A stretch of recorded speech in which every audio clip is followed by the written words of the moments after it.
Eu vou começar nosso painel perguntando para a Fabíola o seguinte: a Fabíola, o setor varejista emprega 20 milhões de brasileiros, foi o número que vocês me deram. É o maior gerador de riquezas do PIB. O que explica, então, sua desimportância como força política organizada?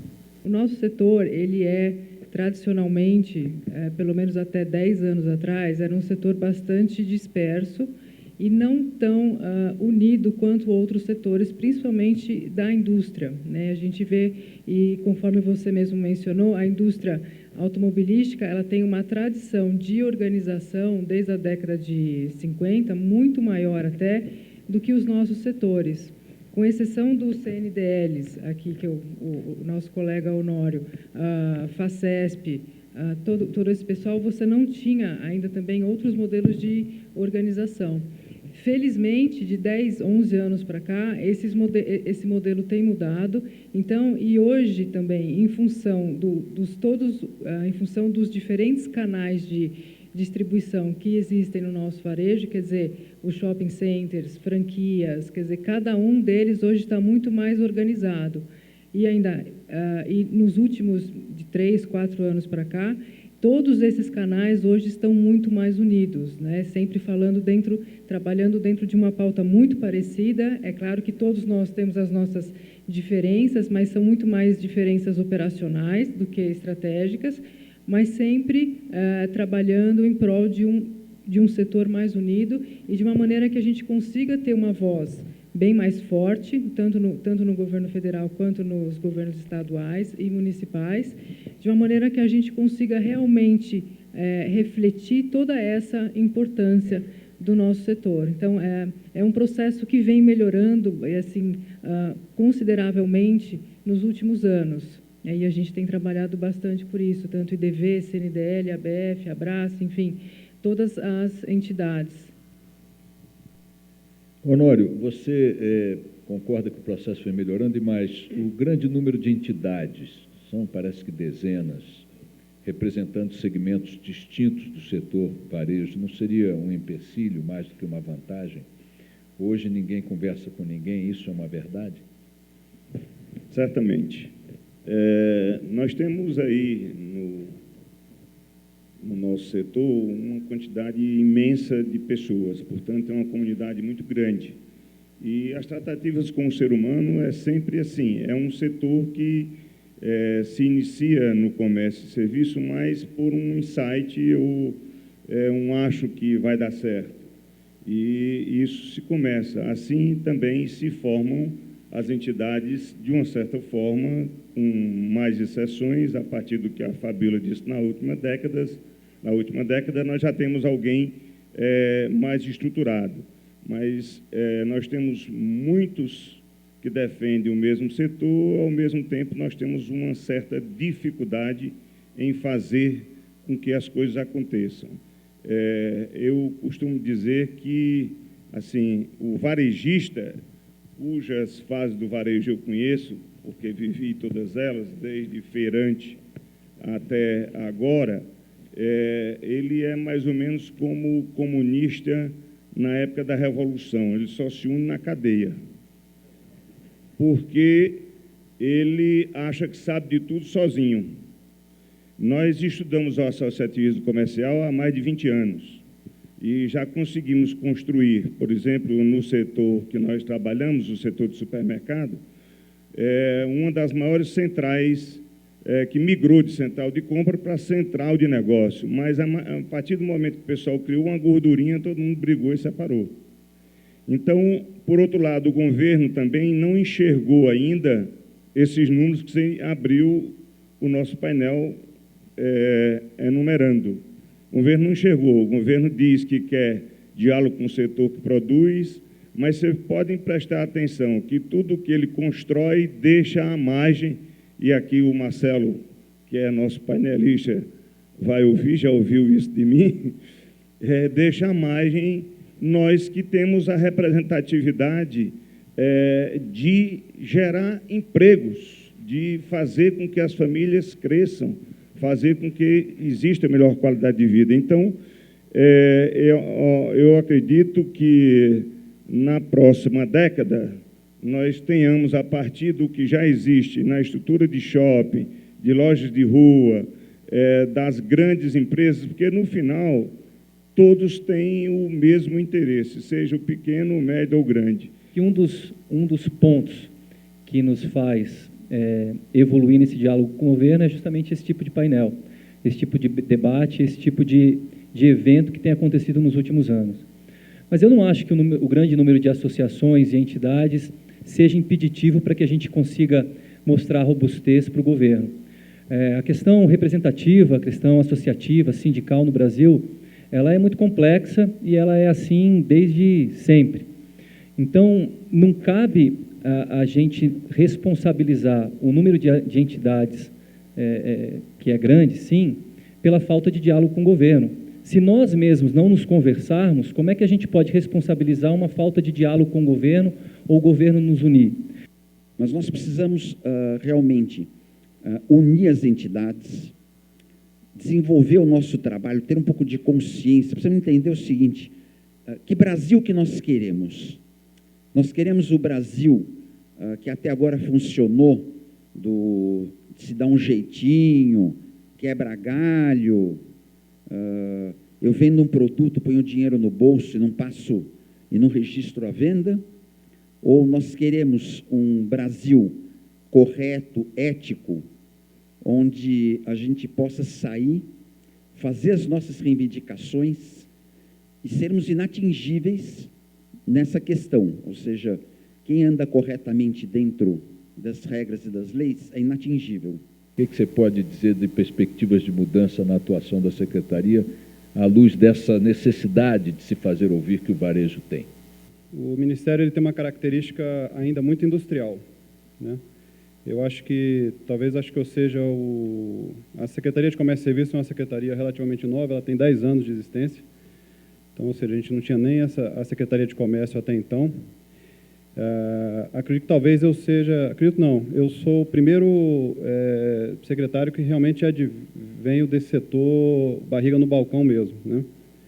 Eu venho de uma família de comerciantes, minha vida toda voltada ao comércio, trabalhando em loja, e realmente é um desafio muito grande, porque a gente está procurando fazer uma gestão, procurando diferenciar um pouco no sentido de fazer uma gestão junto com as entidades privadas que representam o comércio, né? Então, acho que a primeira atitude, a primeira ação que nós fizemos na Secretaria foi reunir as principais entidades de comércio e de varejo do país. Formamos um fórum de competitividade de varejo, no qual a gente tem elencado os principais temas que a gente pode, ao nível de governo federal, trabalhar em prol do setor. Eu acredito, Boixá, que eu acho que o nosso grande trunfo que a gente vai ter agora é com o desenvolvimento apesar do nome, com o desenvolvimento da política industrial, que nós temos agora começando a desenhar no Ministério. Eu acho que pela primeira vez a gente sente o Ministério todo envolvido e entendeu a importância de ter o varejo contemplado na política industrial, né? Na verdade, até a gente acha que o nome deveria nem ser política industrial, deveria ser política de desenvolvimento produtivo, né? A gente olha hoje, por exemplo, não muda? A gente olha hoje, por exemplo, uma Apple, empresa mais valiosa do mundo, ela, no seu plano de negócio, obviamente, ela não foi projetada para ser apenas uma indústria de aparelho telefônico, né? Quando você pega, por exemplo, um iPhone hoje, ele apenas 7% ele é insumo industrial. Os outros 93% ali são serviços, e a cadeia de valores da Apple só teve sucesso, obviamente, pela ponta de varejo que ela trabalhou e fez com bastante propriedade.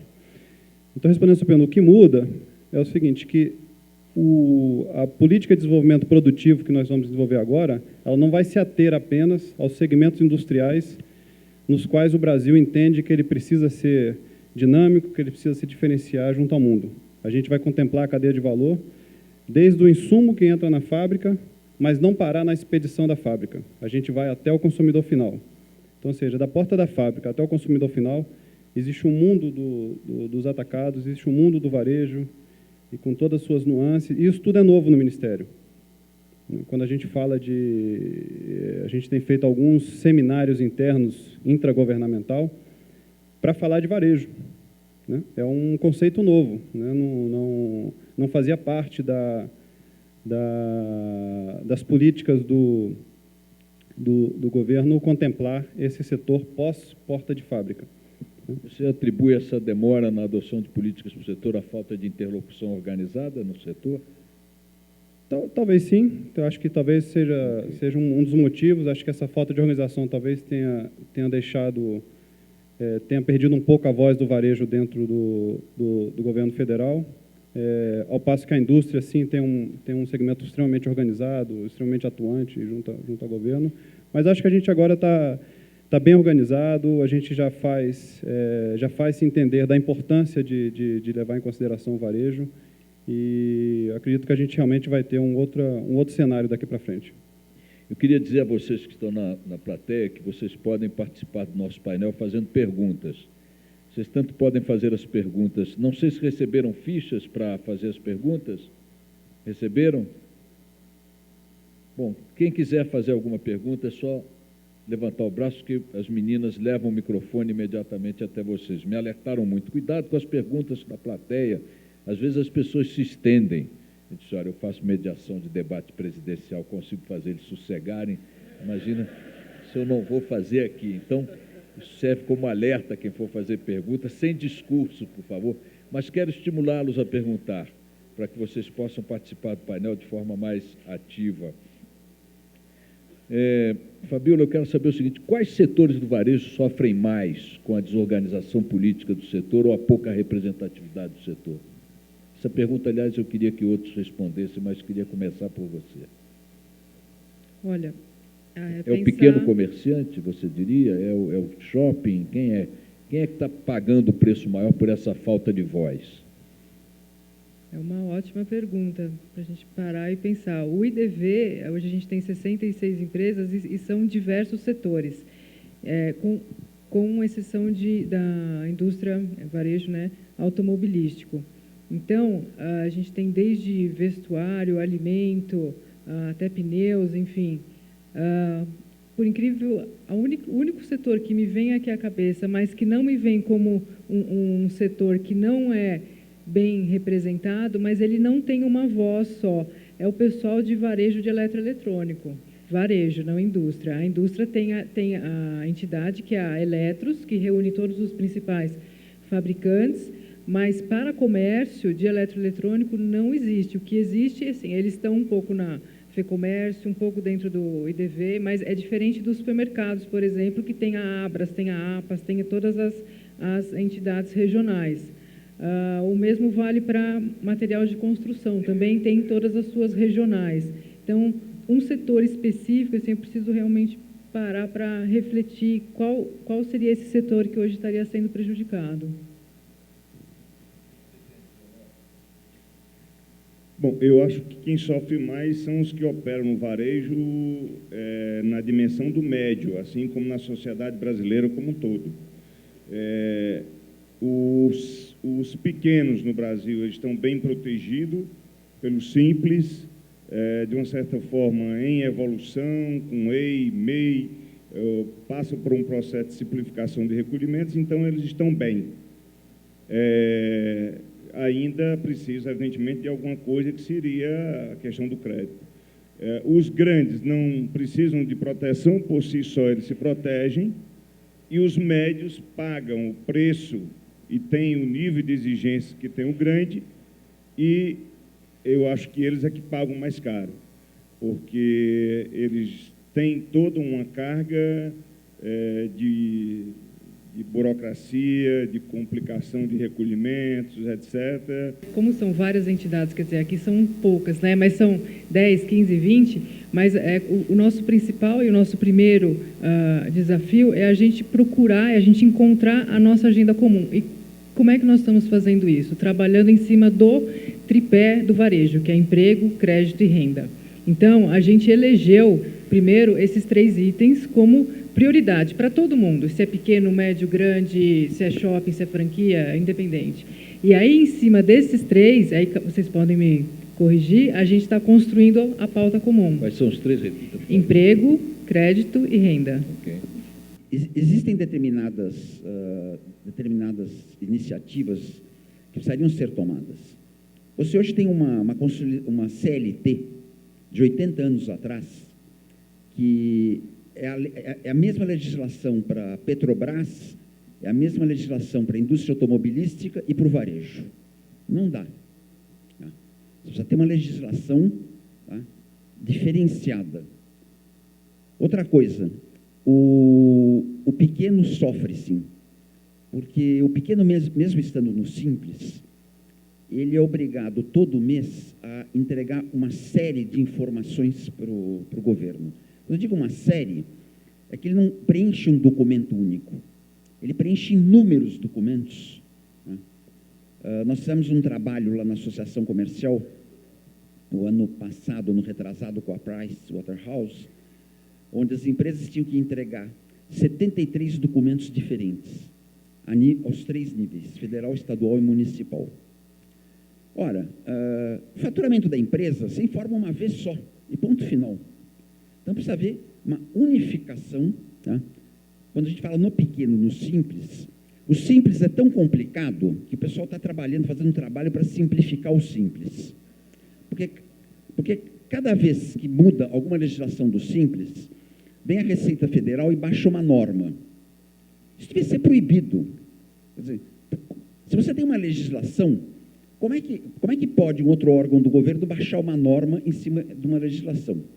Então, você tem que ter uma legislação mais simplificada, um único documento, tá? Porque, afinal de contas, o pequeno não tem condições de contratar advogado, contador, etc., etc. Então, tem que ter um único documento. Então, nós temos que pleitear esse trabalho. Terminou o mês, um único documento resolve tudo. Então, vamos simplificar o simples, né? E acabar com essas inúmeras normas que foram baixadas do simples. Outra coisa que poderia ser feito, e eu acho que é um grande engano do governo, achar que aumentar o limite de faturamento do simples vai reduzir a receita. É por engano. Se você conseguir simplificar a vida das empresas, se você conseguir acabar um pouco com a burocracia, que hoje custa mais de 3% do teu faturamento, né? E elevar o faturamento, porque o faturamento tem que ser 3 milhões e 600? O faturamento devia ser 10 milhões, 12 milhões. Agora, a minha dúvida é se isso interessa ao governo. Porque se você simplificar demais, eu quero saber o que vão fazer com todos aqueles funcionários do governo, né, que trabalham em cima dessa burocracia de 70 documentos, saem às ruas para ficar fiscalizando as empresas. Eles não vão ter trabalho.